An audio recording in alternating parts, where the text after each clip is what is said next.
him what he hath done. Yet shall he be brought to the grave, and shall remain in the tomb.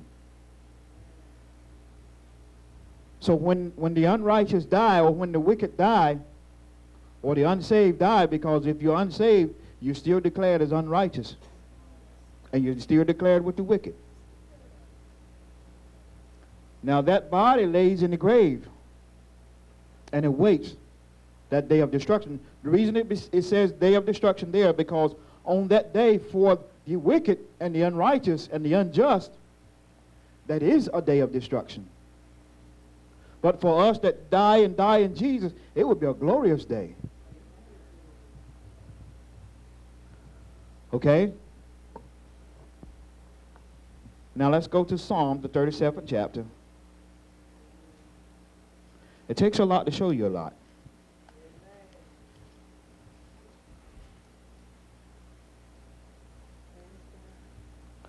Psalm, the 37th chapter.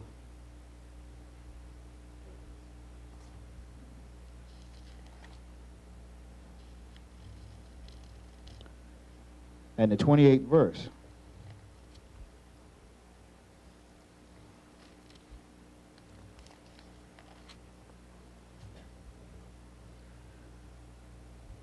Psalm, the 37th chapter,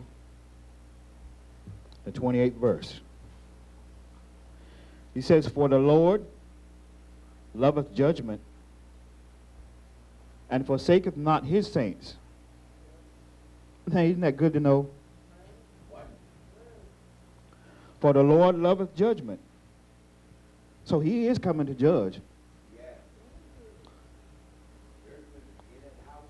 And it does. And that's what he's doing even right now as we speak. He's come to set the record straight. He said, for the Lord loveth judgment, and forsaketh not his saints. They are preserved forever. But the seed of the wicked shall be cut off. All right, now, do you remember the word reserved? They are held there until a certain time, right? And then they are brought up. Okay, now look at the word preserved here. God preserves his saints forever.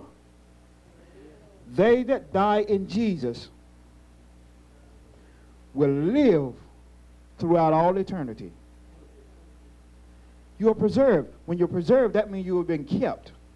Amen. You've been kept and safe from hurt, harm, dangers, and in this case, the hellfire and the wrath of the Almighty God. Yep. Now, there's a difference in that word reserved and preserved. You are preserved, you are kept, not just in a holding place. You are sitting there. When you die, you will lay in the grave until it's time for you to rise. Now, watch this unique thing about now. Watch how good God is. He says, when the first trumpet sound, the dead that died in Jesus, he said, they're going to rise up out of the ground. Yes, but he said, the wicked, they're going to be brought forth. Yeah.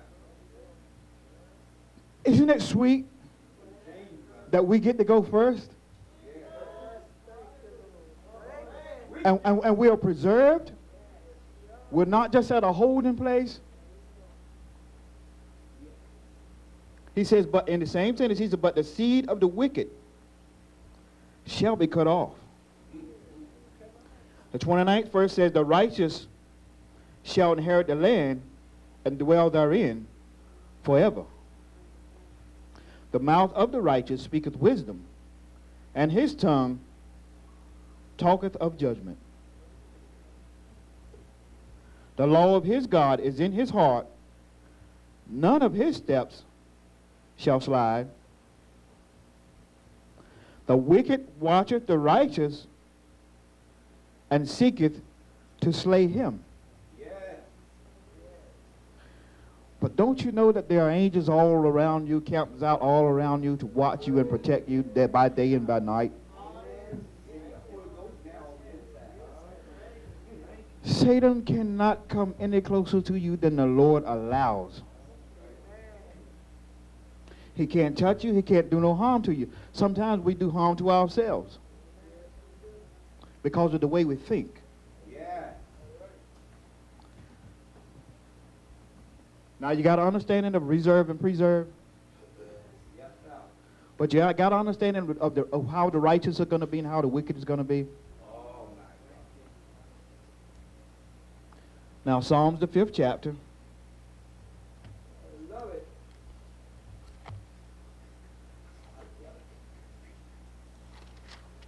Yes. And the 9th verse.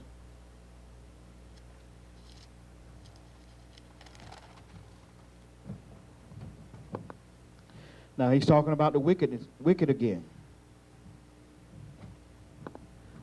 Psalms the 5th chapter, 9th verse, he says, "For there is no faithfulness in their mouth. Their inward part is very wickedness." Watch this now. Does everybody have King James Version? Good. He says, "Their throat is an open sepulcher. They flatter with their tongue." Now, do you see what was in the righteous tongue and now what's in the wicked's tongue? I'm trying to help you to be able to distinguish the righteous from the unrighteous. I'm trying to help you to distinguish between when wolves come to you in sheep's clothing.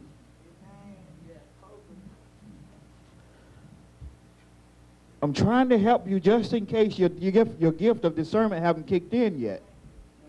That you can still tell what's righteous and what's unrighteous. Because the Lord declares that if you get in the way of the wicked and do as the wicked, though you were righteous, you will be destroyed. Just as the wicked.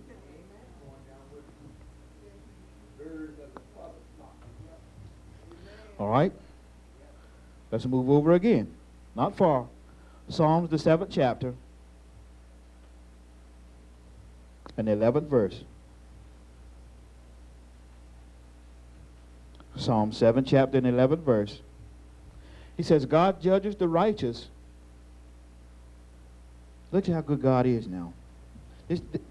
Those that are righteous, let them be righteous still. Those that are unrighteous, get righteous. God judges the righteous, and God is angry with the wicked every day. Now, can you don't even try to imagine being in the hands of an angry God every day, because you don't know what's going to happen to you from one moment to the next. But if you're wrapped up, tied up, tangled in Jesus, you don't have to worry about this moment or the next moment.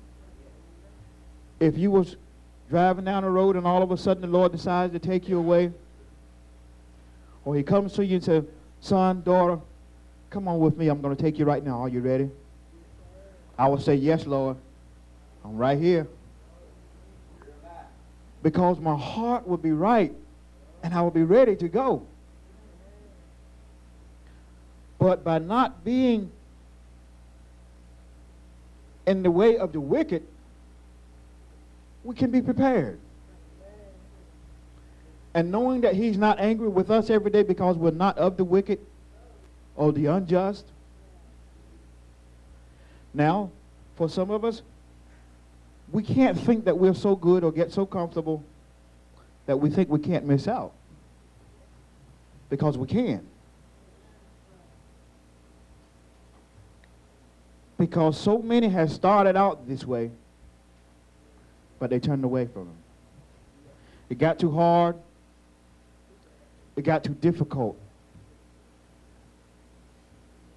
They didn't understand the promises that God was making them. They wanted the promises that he made, but they didn't want to go through the part that seemed difficult.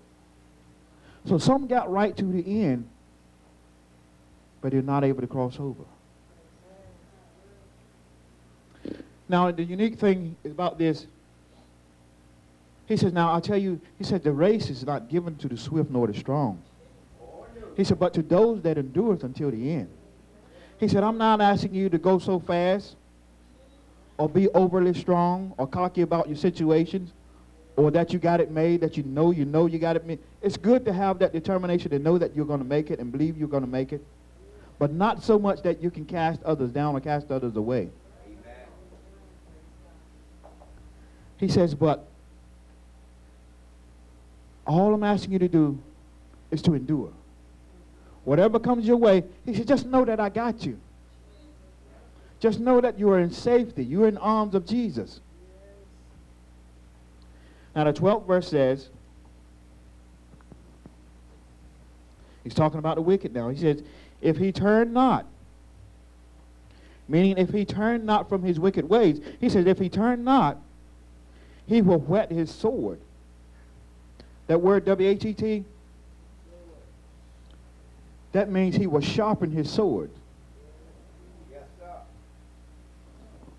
That's on both sides. With the word and with the death that he's going to place on your life.